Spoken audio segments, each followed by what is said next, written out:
sure this was a doubleheader. Pour les régions dans la zone de diffusion.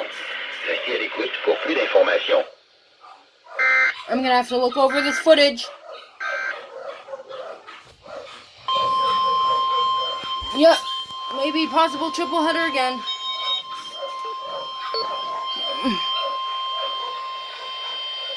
Environment Canada has updated a severe thunderstorm warning for southern Alberta at 6:47 p.m. Mountain Daylight Time, Friday, June 12, 2020. A severe thunderstorm warning is issued for Kananaskis Improvement District near Kananaskis and Kananaskis Improvement District near Cataract Creek.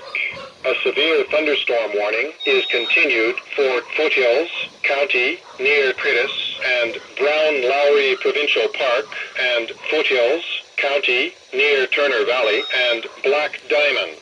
A severe thunderstorm warning is ended for Municipal District of Rocky View near Bragg Creek and Tsutina Reserve. A severe thunderstorm warning is continued for Foothills County near Cayley. A severe thunderstorm warning is continued for Foothills County near Longview and Eden Valley Reserve. Environment Canada has updated a severe weather bulletin for